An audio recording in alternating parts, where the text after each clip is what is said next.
do versículo 38 ao versículo 46. Mateus, capítulo 5, do versículo 38 ao 46. Todos encontraram, amém? Vamos ler? Se coloque em pé, nós estamos lendo a palavra do Senhor. Versículo 38 diz assim: Ouvistes que foi dito, olho por olho e dente por dente. Eu, porém, vos digo, que não resistais ao mal, mas se qualquer te bater na face direita, oferece-lhe também a outra. E ao que quiser pleitear contigo e tirar-te a vestimenta, larga-lhe também a capa. E se qualquer te obrigar a caminhar uma milha, vai com ele 2. Dá a quem te pedir emprestado, e não te desvie daquele que quiser que lhe emprestes. Ouvistes que foi dito, amarás o teu próximo e odiarás o teu inimigo. Eu, porém, vos digo, amai os vossos inimigos, bendizei os que vos maldizem, fazei bem aos que vos odeiam e orai pelos que vos maltratam e vos perseguem, para que sejais filhos do Pai que está nos céus. Porque faz que o sol se levante sobre maus e bons, e a chuva desça sobre justos e injustos. Pois se amardes os que vos amam, que galardão tereis? Não fazem os publicanos também o mesmo? Amém? Feche os seus olhos. Senhor Deus e Pai, eu te dou graças, ó Deus, pela oportunidade, ó Pai, pelo privilégio de estar aqui neste lugar hoje, ó Pai, trazendo a Tua palavra, Senhor. Deus, eu te peço misericórdia, Pai, sobre a minha vida, Deus, e graça, Senhor, nessa noite. Pai, que diminua eu, mas que Tu cresça, Senhor, que a Tua palavra seja dita conforme a Tua vontade, ó Pai. Que os corações, ó Deus, sejam abertos para receber, ó Pai, mais de Ti, e ouvir os Teus mandamentos, ó Pai, e guardá-los, para não pecarem contra o Senhor, ó Pai. Abençoa este restante de culto, e que a Tua graça, Senhor, o Teu amor, seja derramado neste lugar, para a honra e glória do Teu nome, Jesus. Amém. Amém? Pode se assentar. Nós vemos que existem várias passagens da Bíblia que nos falam sobre amar ao próximo, amar o nosso irmão, que nos falam como é importante amar, né, amar sem medidas, fala sobre o amor de Deus para conosco também. A Bíblia até nos aconselha, nós não devemos nada, né? Não levais nada a ninguém a não ser o quê? O amor. Só que quando pede-se que esse amor, ele seja dado aos inimigos, aos nossos inimigos, aí a coisa toda ela muda de figura. Porque parece que os cristãos, eles deixam de meditar nessa parte da Bíblia. Parece que eles pegam a folha da Bíblia que fala para amar os inimigos, arrancam, amassam, ou colocam um papel em cima, ou colam alguma coisa e não leem, não entendem, ou fingem não entender, porque é mais fácil fingir não entender do que ter que cumprir esse mandamento tão difícil. Amar os inimigos é fácil? Não. Não, né? É difícil. E nós vemos que nós, humanos, seres humanos, inclusive cristãos ou não, nós somos muito vingativos. Então é uma contraposição, né? Você é vingativo e ao mesmo tempo egoísta, se preocupa consigo mesmo, e Jesus te pede para amar o seu inimigo. Que difícil. E um exemplo claro disso nós temos agora no mundo gospel, né? Canções com letras vingativas. Canções com letras que incitam a lutar contra o outro, a provocar o outro, a mostrar para o outro que você é melhor. E aí eu separei alguns exemplos de algumas dessas canções. Uma delas é assim, Estou de Pé. Não sei se os irmãos já ouviram, mas ela fala assim, ó, vai lá e fala para quem falou da minha vida, avisa que eu estou de pé. Aquele que contou o fim dos meus dias, avisa que eu estou de pé. Só uma parte da letra. Aí tem uma que vendeu muitos, né? Muitas cópias aí, que é Sabor de Mel. E daí diz assim, ó, quem te viu passar na prova e não te ajudou, quando vê você na mesa, vai se arrepender. Vai estar entre a plateia e você no palco. Vai olhar e ver Jesus brilhando em você. né? Então, em um tom provocativo, vai estar lá te assistindo, você vai estar aparecendo, vai ser maior, né? Aí tem também, vai ter virada. E essa aqui eu nunca tinha ouvido, mas pesquisando algumas músicas, eu encontrei ela, diz assim: seu inimigo fará sua empreitada, fará sua vitória divulgada. Com um tom de provocação, ela termina falando assim: vai ter virada. Eu vou revidar, olho por olho, dente por dente, vai ter virada, espere. E eu sou de um tempo que, quando eu me converti, eu aprendi a fazer uma oração vingativa. Você já ouviu essa oração vingativa? Eu já contei aqui para os irmãos. Eu aprendi assim: escreve o nome da pessoa que está se levantando contra você, perdão, coloca debaixo do teu joelho e ora, fala para o Senhor matar, para vir doença, para essa pessoa aprender que ela está mexendo com quem ela está mexendo. Sabe o que é isso? Oração de bruxo. Graças a Deus eu aprendi o jeito certo de orar. Demorou um pouco, mas eu aprendi. Amém? E como que a gente ensina, né, os nossos filhos a lidarem, né, com pessoas que tratam eles mal, com coleguinhas da escola, que às vezes fazem careta, ou que brigam, ou que fazem qualquer coisa contra eles. Eu já vi mãe falar assim: se ele falar tal coisa pra você, você não engole sapo não. Você fala tal coisa, tal coisa, tal coisa, tal coisa. E o pior de tudo, mãe cristã, pai cristão. Aconteceu uma coisa na minha família uma vez que até hoje eu lembro de dou risada. Eu tinha um primo, quer dizer, eu tenho um primo que hoje ele já tem 13 anos, já é um rapazinho, mas na época ele tinha seus 4, 5, e ele tinha o hábito de morder todas as outras crianças da família. E os adolescentes também, porque eu me deixei de mordida, né? E ele mordia todo mundo, e os meus outros tios, né, ficavam zangados, porque ele machucava, né, os meus outros priminhos. E uma das minhas tias falou assim para uma das minhas primas: quando ele te morder, você arranca a cara dele com a unha, e morde o braço dele também, e puxa o cabelo dele para ele aprender. E a gente estava todo mundo reunido, né, festa de família, e veio lá o meu priminho, mordedor, né, e grudou no braço da minha prima. E a minha prima fez o quê? Na cara dele, e se enrolaram lá, começaram a brigar, uma gritaria. E os meus tios vieram para separar, para ver o que estava acontecendo. E aí a minha tia, né, que mandou minha prima revidar, falou assim: filha, o que você está fazendo? Aí ela olhou para minha tia e falou: você que mandou! Aí o meu tio ficou olhando assim, e aí todo mundo fingiu que não tinha entendido, e cada um foi para o seu canto. E é mais ou menos desse jeito, né? Tem pais que ensinam mesmo os filhos a revidar. Hoje meu colega mostrou ali para mim, falou uma coisa chata para mim e tal. Fala para ele também. Não quer não. Que tipo? Meu colega pisou no meu pé, me empurra ele também. E será que a gente está ensinando os nossos filhos certos? Na verdade, nós estamos formando uma geração negativa, né? Inclusive entre os cristãos. E a gente deve ter um pensamento, uma posição diferente como os filhos de Deus. Porque como filho de Deus, como servo de Deus, eu tenho que andar como meu pai anda, né? Como meu pai ensina, e eu não posso andar como o mundo prega aí fora, né? E é esse o erro que muitos de nós temos cometido. E aqui no Sermão da Montanha, aqui no capítulo 5 de Mateus, nós vemos que é um sermão, um dos mais longos, né? É um longo sermão, né, de Jesus, um dos mais longos que ele pregou, um dos mais famosos que ele pregou. Há quem diga que ele é o sermão mais conhecido, é o sermão menos entendido e menos praticado. Então, aqui no Sermão da Montanha, Jesus faz um apanhado geral do que ele espera, né, que as pessoas pratiquem, de como é o reino de Deus. Então, ali ele vai do capítulo 5 até o capítulo 7, e ele vai falando das verdades acerca do reino de Deus, como é servir a Deus de verdade, o que é ser um cristão, são mandamentos morais, acerca do que é viver uma vida santa, uma vida de acordo com a palavra do Senhor.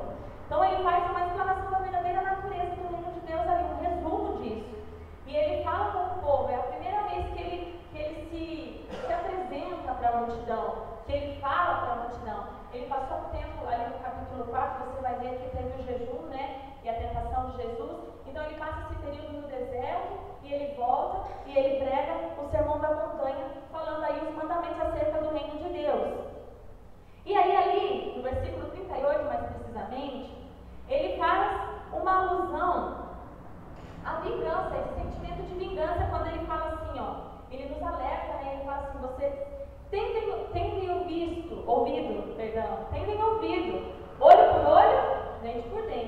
Mas eu vos digo, né? Depois ali mais pra frente ele fala: ameis uns aos outros. Não sejam assim, não sejam vingativos. Na verdade, Jesus ele está se referindo a uma lei que ela é conhecida como a lei de Talião. E ela é contida no Código de Hammurabi. Hammurabi ele foi rei da Babilônia. E ele fez um código com 282 leis, assim, acerca de moral, leis civis, né, para o povo ali da Babilônia. No século III, mais ou menos, antes de Cristo, mais precisamente lá em 1780 antes de Cristo, ele fez essas leis. E essa lei de Talião, o que ela fala? Ela era uma lei que ela defendia a retribuição de uma ofensa na íntegra, né? Assim, como na mesma proporção, como se fosse um castigo esteiro. Você me faz, eu te faço. Você me bate, eu te bato. Você mata, você morre. Então era uma lei de reciprocidade. Era assim, como se tudo que me fizerem, a pessoa tem que receber também. Então essa lei era a lei de Talião. Daí, desse nome Talião, que vem a palavra retaliação, que nós conhecemos hoje. E a máxima dessa lei era justamente essa: olho por olho e dente por dente. Que é uma expressão que significa vingança na mesma intensidade, né, do que a ofensa foi feita. Gandhi, que é um líder espiritual religioso, né, um líder religioso muito conhecido, ele nos fala, né, uma frase que olho por olho e o mundo acabará cego. Né? Ele usa essa frase para dizer: se todo mundo for se vingar de todo mundo, o que vai acontecer? Né? Então ele usou essa frase para expressar isso. E lá em Êxodo 21, 24, nós vemos, lá no Antigo Testamento, nós vemos a lei de Moisés. E na lei de Moisés também, há uma parte lá no versículo 24 que diz assim: olho por olho, dente por dente, mão por mão, pé por pé. Dizendo, né, também, se alguém ferir o seu irmão e seu irmão vir a morrer, ele também perderá a sua vida, vai morrer também. Então era essa apologia, né, a vingança, essa defesa à vingança. Então, na mesma proporção que você fere, você será ferido. Se você mata, você vai morrer. É inevitável. Só que ali no Novo Testamento, nós encontramos o quê? A figura de quem? De Jesus. É um Novo Testamento, uma nova aliança. E quando Jesus vem, ele vem oferecendo uma nova filosofia de vida. Né? Ele vem trazendo as suas ideias, a maneira como ele acha, como ele serve a Deus e como nós devemos servir a Deus. Então ele traz essa novidade de vida das pessoas que estão ali, que aprendiam com ele, e até mesmo nós que aprendemos hoje, né, através da palavra.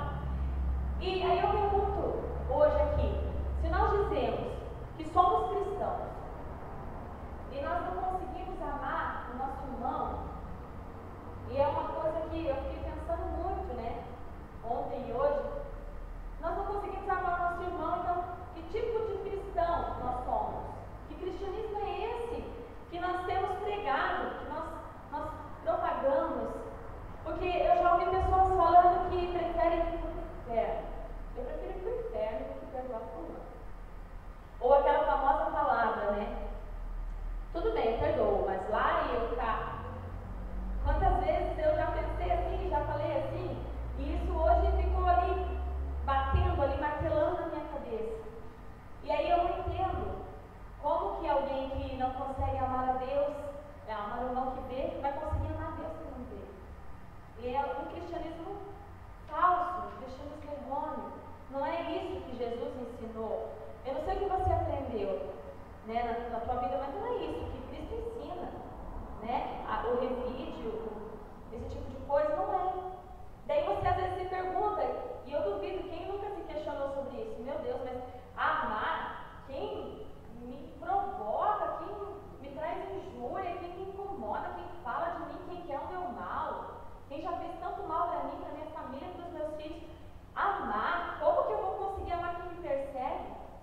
Aí eu tenho uma notícia para você, que amar o próximo é muito mais do que uma sugestão, né? É muito mais do que um palpite.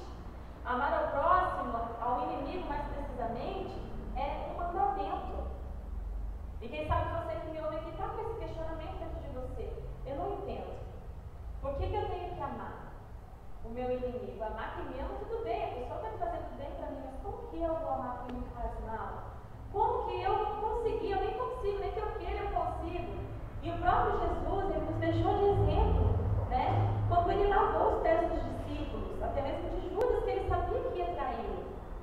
O próprio Jesus, ele deixou um exemplo de amar o inimigo ali, e ele nos diz para considerar outros superiores a nós mesmos. Se hoje ele te pedisse para lavar os pés dos seus inimigos, das pessoas que te injuriam, como você reagiria? Né? Então, com base nesses questionamentos que nós fazemos ao longo da nossa caminhada cristã sobre o amor ao próximo, amar ao inimigo, eu queria falar hoje, tentar mostrar para você qual que é o sentido desse mandamento. Qual que é o sentido disso, de amar o inimigo? E eu queria que você perguntasse isso para o seu irmão, para ver se ele consegue responder para você, numa palavra só. Por que devemos amar os nossos inimigos? Pergunta aí para o seu irmão. Por que nós devemos amar os nossos inimigos? Em primeiro lugar, nós devemos amar os nossos inimigos para que possamos ser chamados filhos de Deus. Abre a Bíblia lá no versículo 44, ou mantenha ela aberta para acompanhar. Capítulo 5, versículo 44 diz assim: Eu, porém, vos digo, amai os vossos inimigos, bendizei os que vos maldizem, fazei bem aos que vos odeiam e orai pelos que vos maltratam e vos perseguem. No 45, para que sejais filhos do Pai que está nos céus. Até aí. Amém? Para que sejais filhos do Pai que está nos céus. E aí eu quero perguntar para você, o que é necessário para ser filho de alguém? O que é necessário para que lá na certidão de nascimento de uma criança seja uma alguém como pai ou mãe? Em primeiro lugar, essa criança é nascida de alguém, do seu progenitor, que é seu pai no registro. Ou também pode ser que ela seja adotada, né, por alguém que ali a tenha como filho. Então, em contrapartida, seja chamado de pai por ela. Não é necessariamente quem gera que é chamado de pai. Quem gera é o progenitor. Mas o pai vai muito além de um progenitor. O pai ama, o pai cuida, o pai ensina princípios, o pai ensina valores morais, ele ensina a respeitar, a amar, ensina a palavra de Deus, como diz em Provérbios, no capítulo 6, versículo 22. Devemos ensinar a criança no caminho que ela deve andar. Então, o pai não é somente quem dá dinheiro, quem dá presente. Tem muitos pais que querem dar bem os filhos para compensar a falta da presença deles que eles fazem com as crianças. Mas ser pai vai muito além disso. Se você vai visitar um orfanato, teve uma vez aqui na igreja que a gente arrecadou algumas roupas de bebê, doações, donativos, levamos as crianças da igreja no orfanato. Faz uns 2, 3 anos atrás isso. E eu sou muito emotiva quando eu vou no orfanato, minha vida, eu tenho que ficar me controlando, porque se também você começa a chorar muito, você acaba deixando até uma pessoa que está lá, pior, né? E eu me controlando, e eu ia no berço, e aquelas crianças são tão carentes que elas querem colo, elas sorriem, elas dão os bracinhos para você pegar e brigam entre si para ver quem vai no seu colo, porque elas são muito carentes. São crianças ali que estão abandonadas, que estão rejeitadas.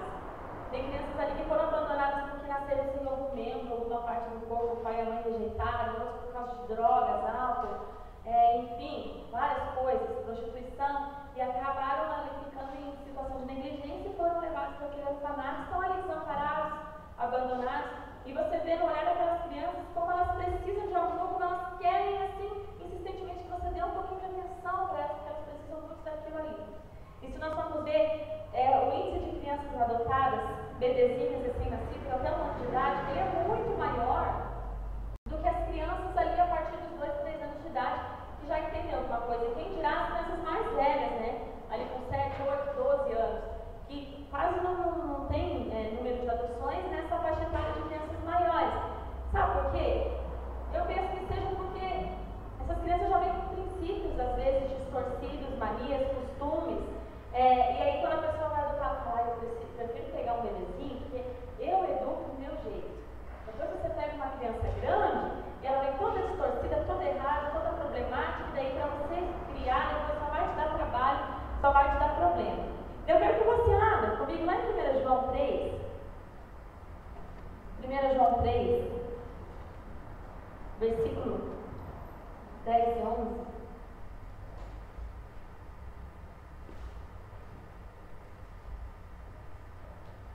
Deixa ele abertinho. Quem já encontrou diz amém. 1 João 3, 10 e 11. Eu quero te dizer que você foi adotado. Por isso que eu usei esse exemplo aqui do orfanato. Isso aconteceu conosco. Nós éramos rejeitados, abandonados, não tínhamos valor algum para ninguém, estávamos condenados ao fracasso, condenados ao inferno. E aí Jesus olhou para nós com um olhar de misericórdia. Ele teve pena de nós, nos viu com todos os nossos erros, com todos os nossos princípios tortos, com toda a nossa sujeira, nosso pecado, nossa imundícia, e mesmo assim Ele decidiu nos amar, e Ele nos adotou, amém? Ele nos adotou como filhos. Então hoje você é filho de Deus, você pode ser chamado de filho de Deus. E lá em 1 João 3, 10 e 11 diz assim: nisto são manifestos os filhos de Deus e os filhos do diabo. Qualquer que não pratica a justiça e não ama seu irmão, não é de Deus. Porque essa é a mensagem que eu vi desde o princípio, que nos amemos uns aos outros. Vai lá para o versículo 16 que diz assim: e conhecemos o amor nisto, que Ele deu a sua vida por nós, e nós devemos dar a nossa vida pelos nossos irmãos. Que forte, né? O que isso quer dizer? Que da mesma maneira que Cristo teve misericórdia de nós a ponto de morrer por nós, de dar vida por nós, para nos perdoar, para nos amar, nos ter como filhos, nós temos que ter também misericórdia daqueles que fracassam, daqueles que erram conosco, daqueles que nos injuriam. É pesado, parece que é difícil, mas com a graça do Senhor nós somos capazes de amar os nossos inimigos. Nós somos adotados, nós somos amados, hoje nós somos filhos. Amém? Então Jesus, ali quando Ele nos morreu por nós, Ele nos trouxe, para o Pai. Quando Deus nos adotou nesse processo de adoção, Ele tirou de nós todos aqueles princípios distorcidos que nós tínhamos, todos aqueles erros, aqueles enganos, aquela maldade que teve em nós. E aí Ele nos deu o quê? Um novo mandamento. Lá em João 13, 34, Ele diz: um novo mandamento eu vos dou agora, que vos ameis uns aos outros, como eu vos amei a vós. Amém? Que você ame o seu irmão, assim como Cristo, Ele amou você. Amém? Você consegue fazer isso? Você consegue fazer isso, irmão? Pela graça, pela glória do Senhor, amém? Vamos crer que nós conseguimos fazer. E aí lá em Gálatas 4, abra lá, Gálatas 4, do 4 ao 9, ele nos fala disso, dessa adoção.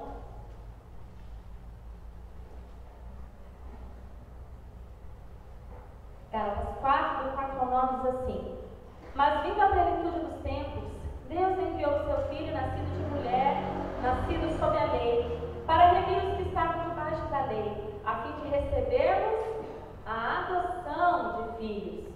E porque sois filhos, Deus enviou aos nossos corações o Espírito do seu Filho, que clama: Abba, Pai.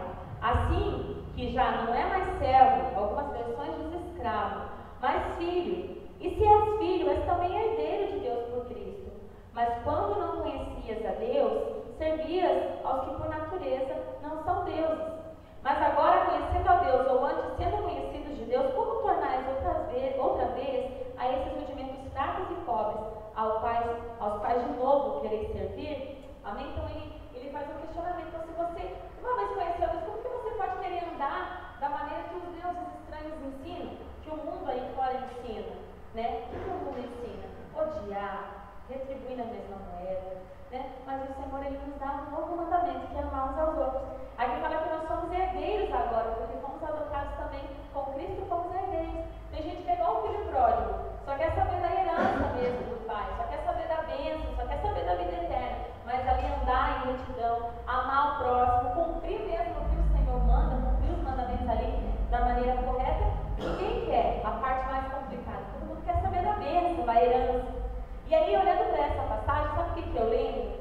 Eu lembro assim das vezes que eu estudava história, ou que eu assistia algum filme de escravidão sobre escravos, que você via que o senhor feudal, às vezes ela adotava um negrinho, daquele que era escravo, e ensinava tudo para aquela criança, e pagava faculdade, e aquela criança aprendia a ler, escrever, se tornava médico, e um doutor, ou tinha uma profissão ali, porque era cuidado para aquele senhor feudal. Então ele já não era mais escravo, ele era considerado como um filho, como alguém de dentro de casa. Então dessa maneira nós fomos adotados também. Nós não somos mais escravos. Hoje nós somos filhos.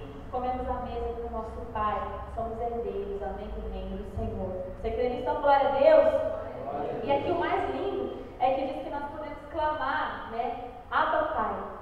Lá em Romanos 8 fala que nós podemos clamar, Abba, Pai, agora que somos filhos, né? Sabe o que significa Abba, Pai? É uma maneira carinhosa de chamar o Pai, Paizinho, ou meu Pai. Então agora ele não é o pai do outro, ele é o meu Pai, porque ele me adotou, amém? Então agora, o que eu entendo com isso? Agora eu sou filho de Deus. E para que eu possa ser filho de Deus, eu tenho que amar o meu inimigo. Amar aquele que me faz mal. Amém? Então, para que nós devemos amar os nossos inimigos? Nós acabamos de ver aqui, em primeiro lugar, para que nós possamos ser chamados de filhos de Deus. E em segundo lugar, porque não há proveito em amar a quem me ama. Olha lá no versículo 46 de Mateus, diz assim: pois se amardes os que vos amam, que proveito tereis? Não fazem os publicanos também o mesmo? Alguma versão tem os ímpios ou os fariseus? Então não fazem também o mesmo?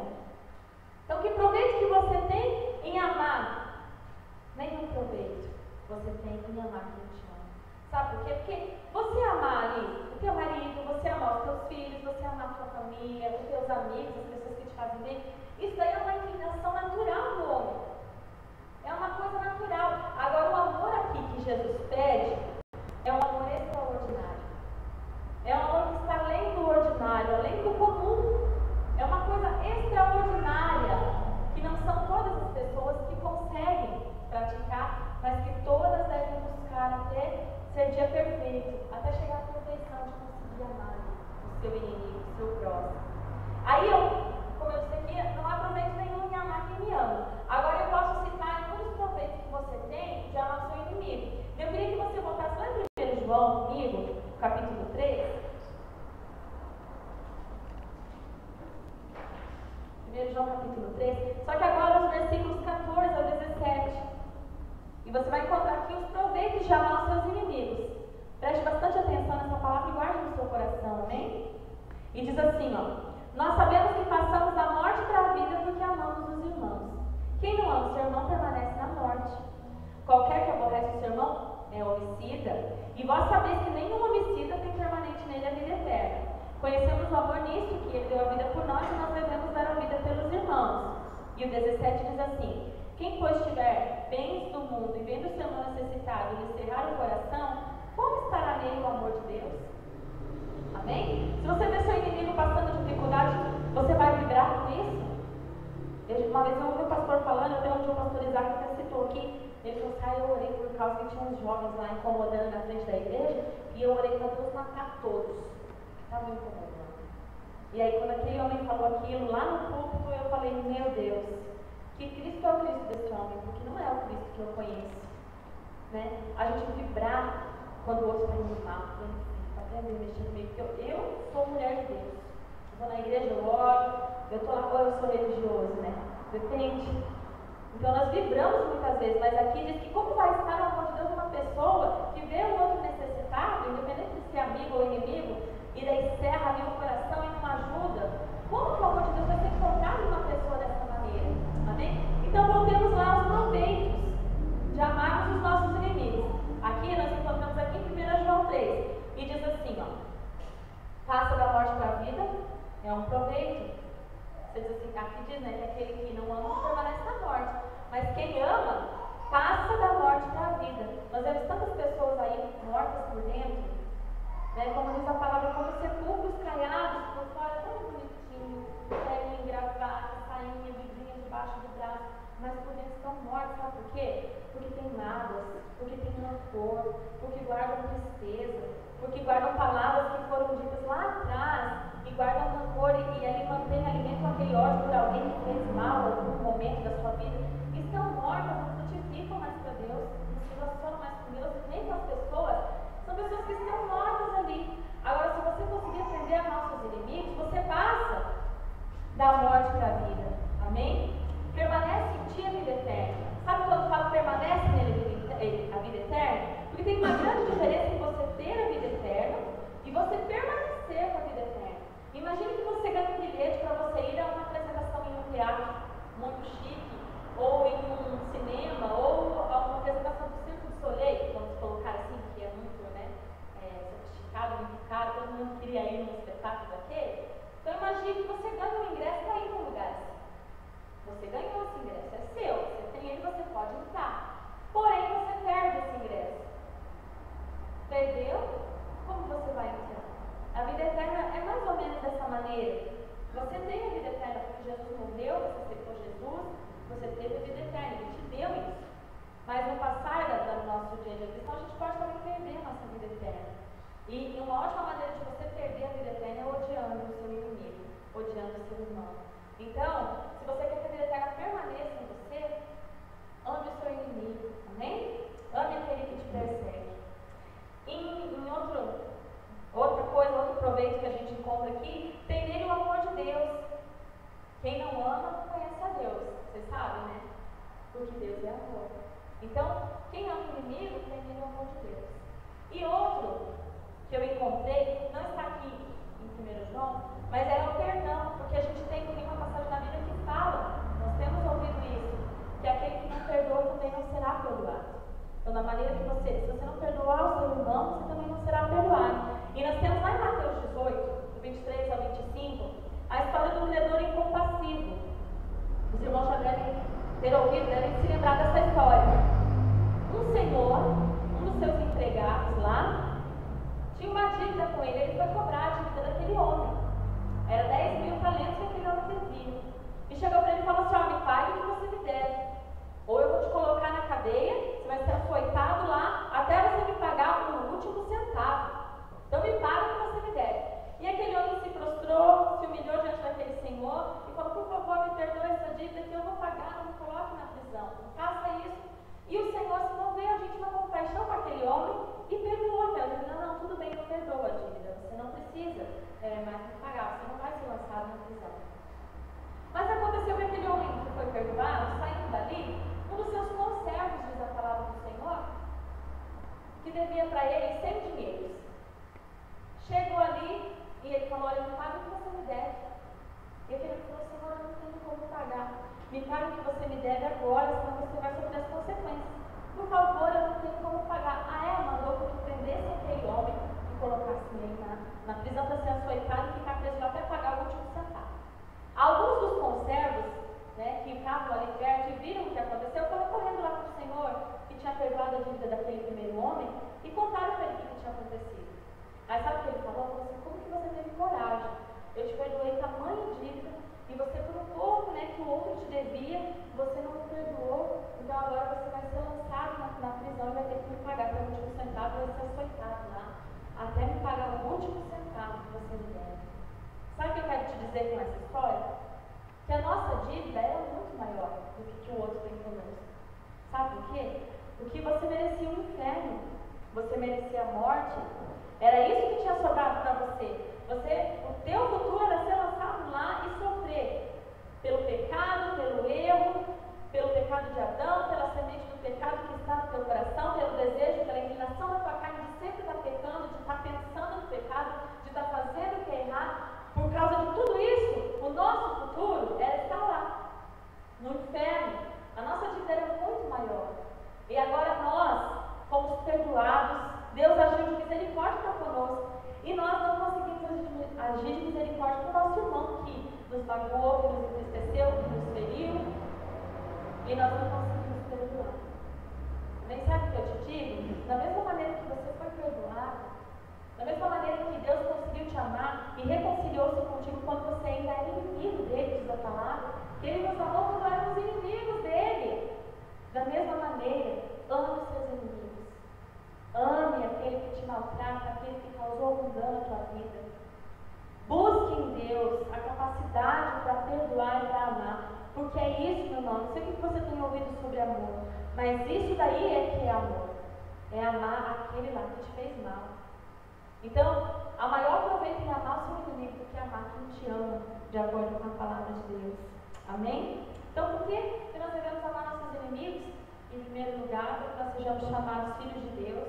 E em segundo lugar, porque não aproveita em nós amarmos quem nos ama. Não aproveita algum. E em terceiro lugar, porque nós não devemos nos assemelhar aos ímpios. No versículo 46, na parte B, abra lá, ou acompanha comigo. 46, parte B, diz assim: não fazem os publicanos também o mesmo? O ímpio não faz a mesma coisa? Então, que proveito que há? Então, assim, por que não devemos nos assemelhar aos ímpios? Não devemos fazer o que eles fazem. Lá em Salmo 1 e 2 diz assim: bem-aventurado é o homem que não anda segundo o conselho do ímpio, nem se detém para os pecadores, nem se assenta à roda dos escarnecedores. Antes tem o seu prazer na lei do Senhor, na sua lei medita de dia e de noite. Amém? Sabe o que eu quero dizer com isso? Que existem pessoas que muitas vezes ouvem o conselho dos ímpios. Você está lá magoado, chateado com alguém, e alguém da sua família ou algum colega de trabalho vê ali a situação, ou conhece ali que é mais próximo de você, sabe daquilo, e você se queixa, ou a pessoa sabe o que o outro te fez, e daí o ímpio fala o que para você? Você vai perdoar? Mas você tem que pagar a mesma moeda. Engole o saco não, revida isso daí. Vai lá, ó, e faz o mesmo com ele. Ah, mas se fosse comigo, eu já tinha ido dado um jeito nessa situação. Não fica de bobeira aí não. Querendo perdoar. Perdoar o quê? Se você nunca mais vai olhar na cara dessa pessoa. Sabe? Isso é o conselho que o ímpio dá pra gente. E tem pessoas que amam segundo o conselho dos ímpios. Principalmente no que diz respeito a amar os inimigos, a amar quem fez mal. A gente ouve muito rápido, né? Porque é uma coisa do nosso interesse. E aí, ali em Salmos diz isso: bem-aventurado aquele que não anda segundo o conselho dos ímpios. E o pior ainda, são quem segue o conselho dos ímpios ou quem se junta com outros para incitar contenda. Sabe o que eu já vi? Uma certa vez aqui, no momento que eu estava dando aula na escola dominical, e uma pessoa começou a falar: eu tenho muito ódio de fulano, e começou a se abrir para a gente, da minha família. Eu tenho ódio, eu odeio, eu jamais vou perdoar, eu não quero perdoar, eu não consigo, eu não vou. Aí uma abençoada que estava aqui na escola dominical me olha e fala assim: não, eu não perdoo não. Eu comigo é na paulada, mas credo. Parente que vem se bobear, mas eu pego um pau e já resolvo a situação. Abriu um parênteses, cristãs. Sabe?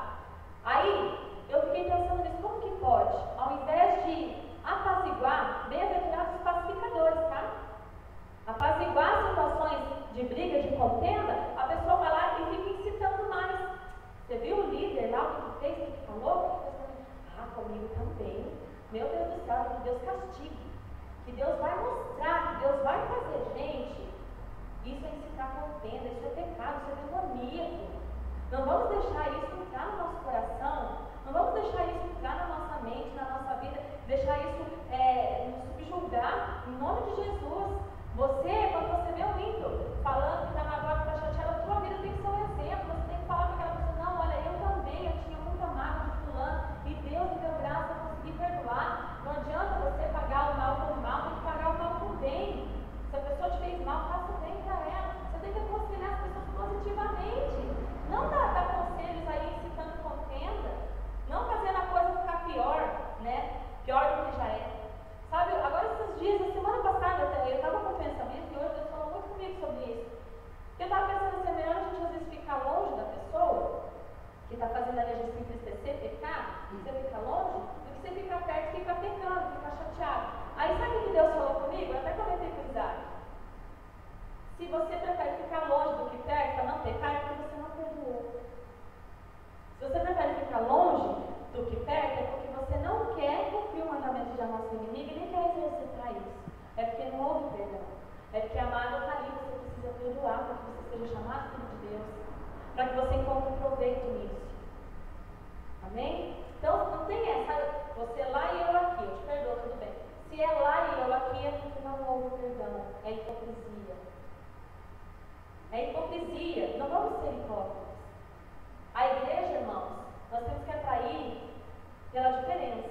Amém? Não pela igualdade. Hoje em dia, o que a gente vê, as igrejas se tornando cada vez mais parecidas com o mundo. Né? Outro dia, me perdoe aí se alguém é adepto dessa técnica, mas nós passamos na frente de uma igreja, tinha lá uma discoteca gospel e um louco rodando e os jovens lá dançando.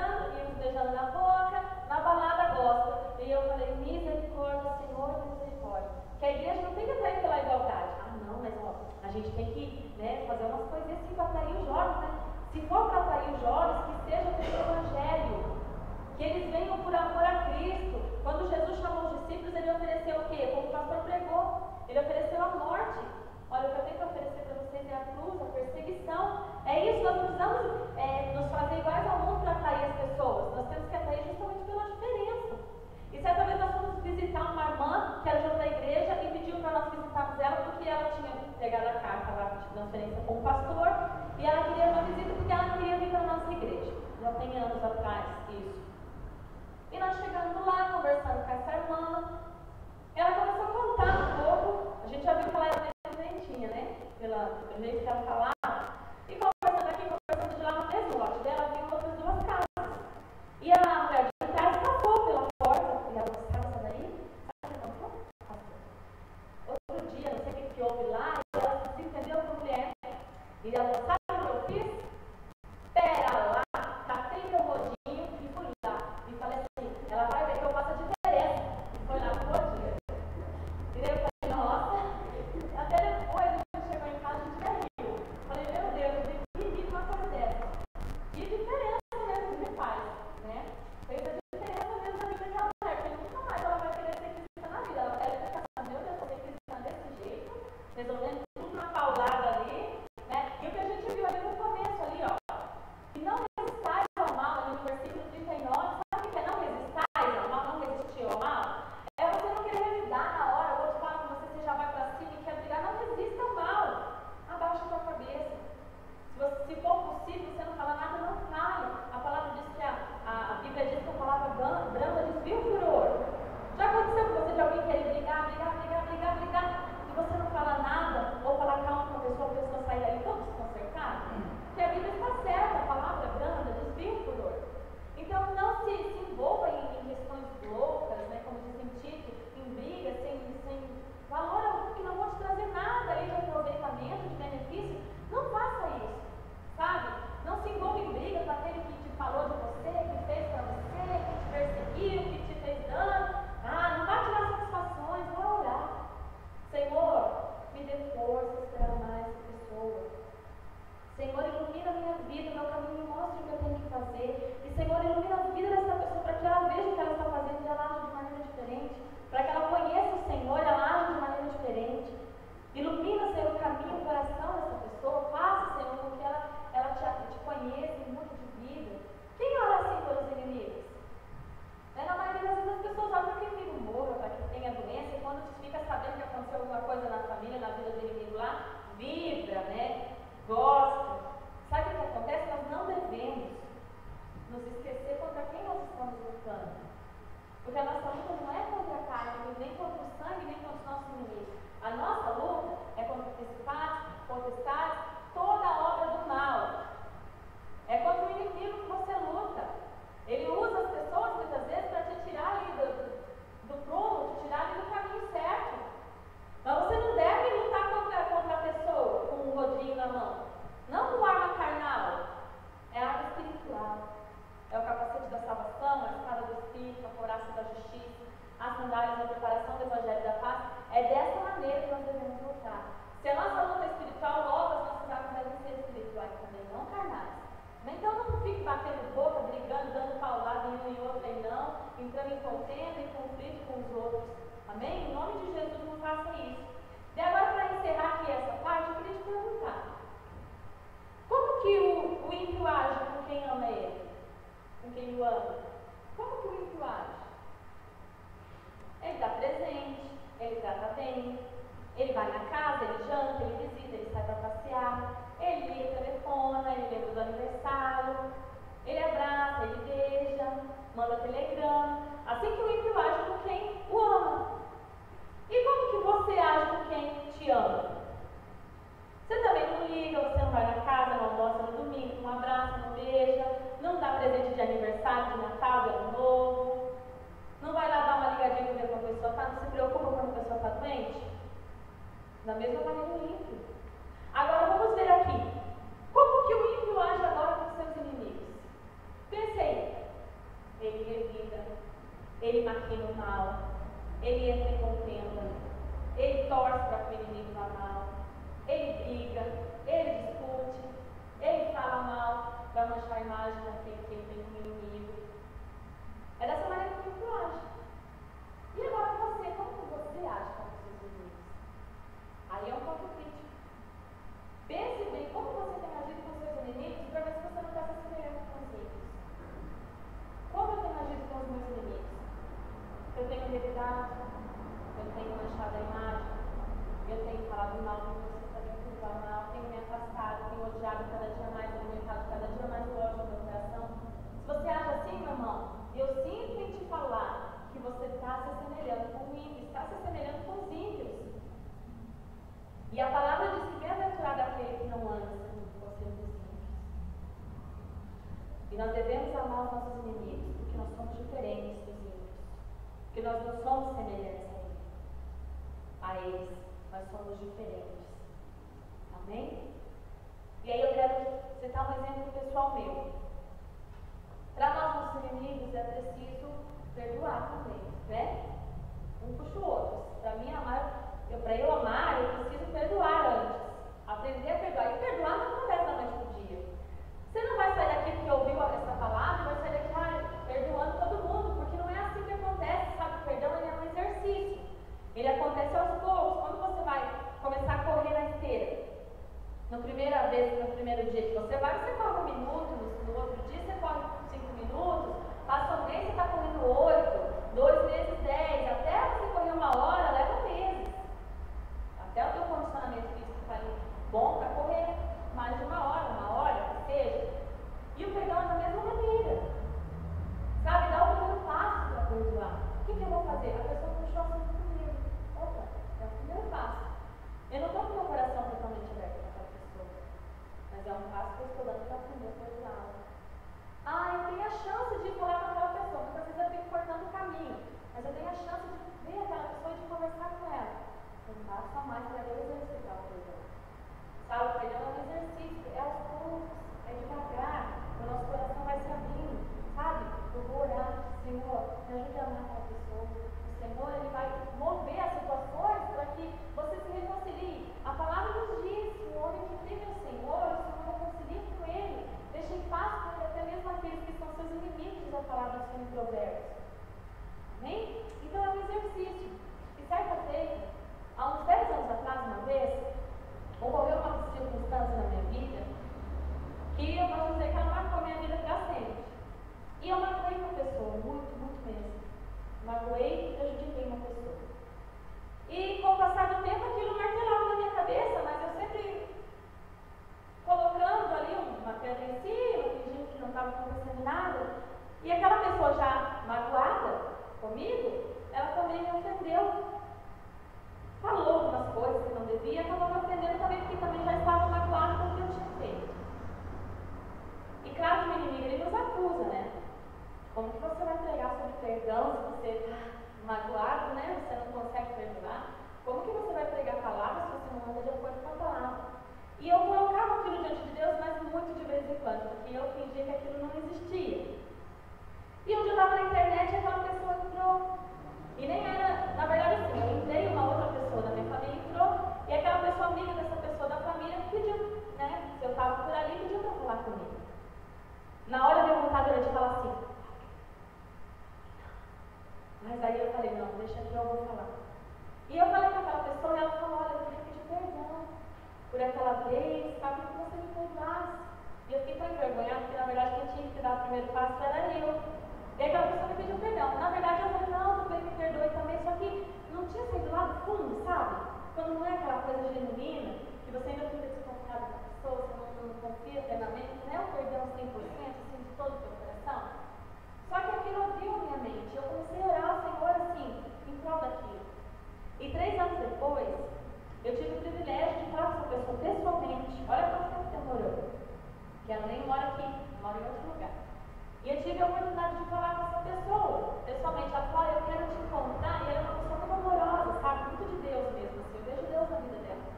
Porque por amar e por pedir perdão, sendo que na verdade ela, a princípio, não tinha feito nada. E é isso mesmo que a palavra nos ensina. Eu quero tirar uma foto e eu quero te dar um presente para selar isso. Porque nós somos amigas agora.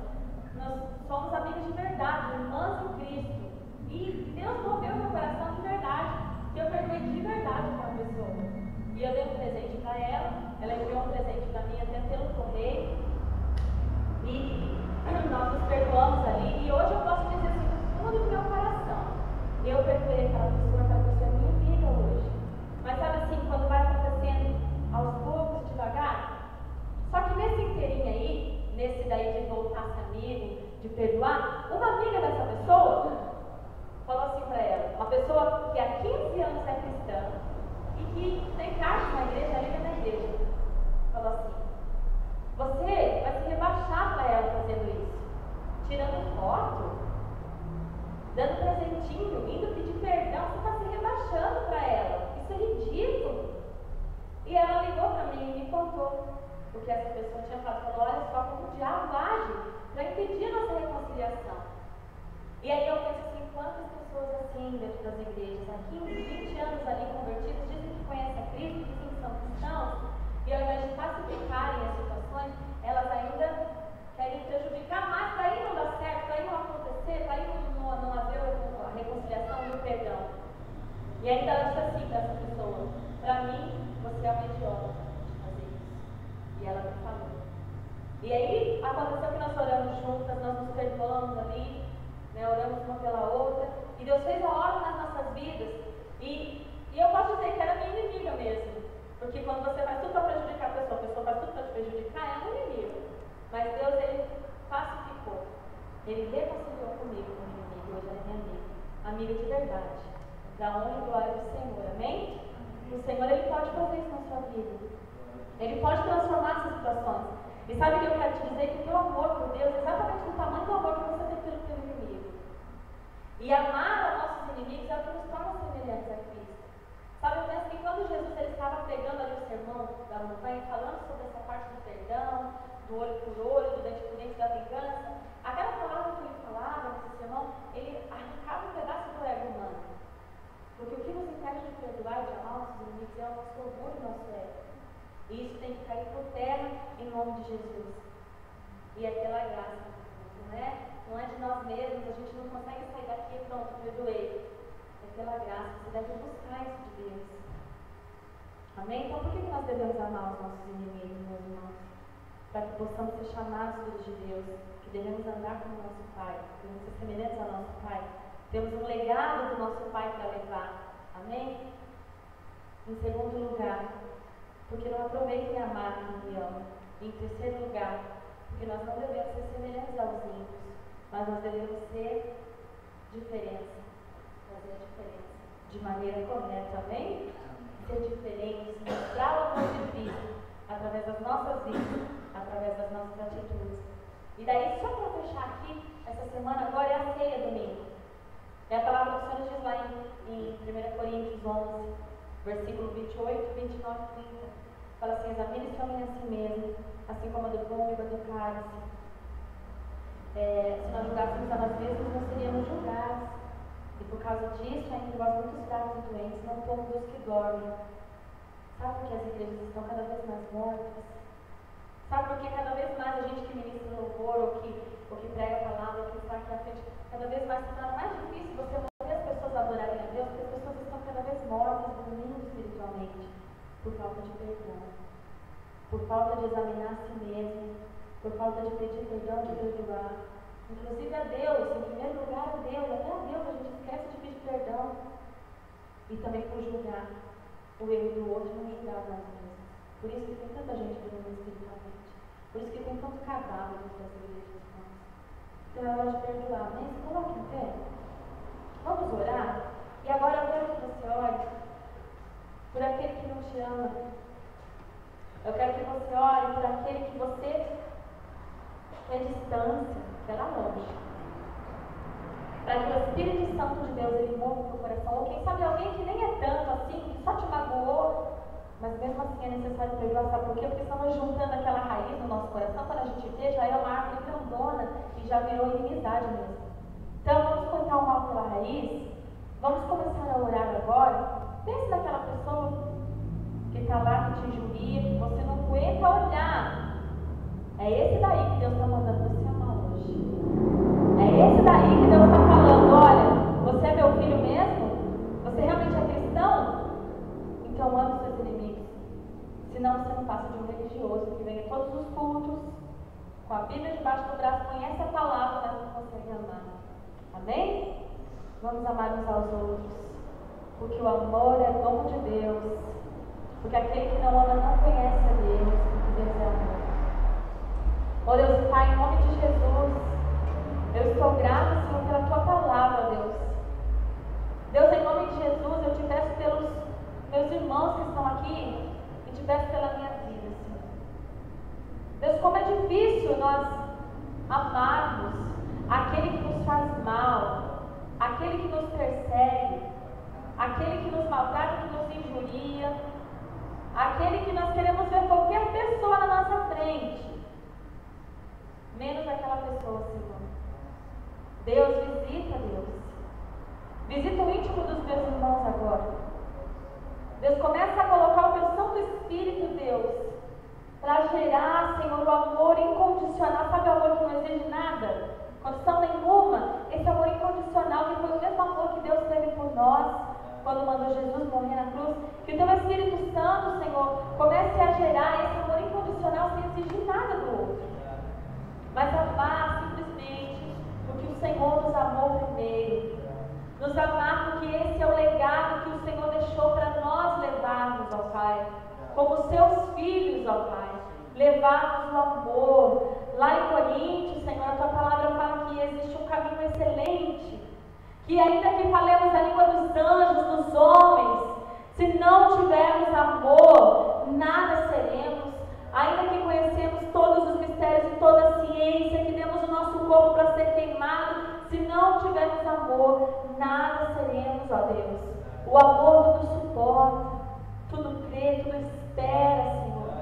O amor é forte, ó Deus, como a morte, diz a Tua palavra. Então, Senhor, nos ensina a amar, coloca dentro do nosso coração o amor que vem de Ti, ó Pai. O mesmo amor, ó Pai, que o Senhor nos deu, que o Senhor nos concedeu, quando ainda, Senhor, éramos Teus inimigos, Senhor. Que nós consigamos amar os nossos inimigos, ó Deus, com esse amor extraordinário, ó Pai, que vem do Senhor, que vem dos céus, o amor divino, ó Pai, que vem diretamente do Teu trono para nós. Deus, em nome de Jesus, aquele que tem resistido, perdoar o seu inimigo, perdoar o seu irmão, em nome de Jesus eu peço, Senhor, que o Senhor comece a mover situações na vida dessas pessoas, para que elas comecem a exercitar o perdão, ó Pai, porque realmente, Senhor, perdoar é divino, Senhor, e aquele que perdoa, ó Pai, pode se declarar como filho, ó Deus, porque o Senhor, ó Deus, é perdoador daqueles que Te buscam, diz a Tua palavra, Pai. Em nome de Jesus, ó Pai, começa a mover situações para que haja amor e perdão, ó Pai, na vida dos Teus filhos, para que sejam libertos de cadeias, de feridas, de mágoas, ó Pai, em nome de Jesus, para que não possam ser acusados pelo inimigo, Senhor, por não conseguirem perdoar o seu próximo. Move, Senhor, o coração dos Teus filhos, em nome de Jesus, e que eles paguem, Senhor, o mal como o bem. Que tudo aquilo que fizeram, ó Deus, que feriu, que eles façam, ó Pai, em dobro para curar, para trazer paz e alegria, ó Deus. Em nome de Jesus, assim eu Te peço e eu profetizo sobre a vida dos meus irmãos. Em nome de Jesus. Amém.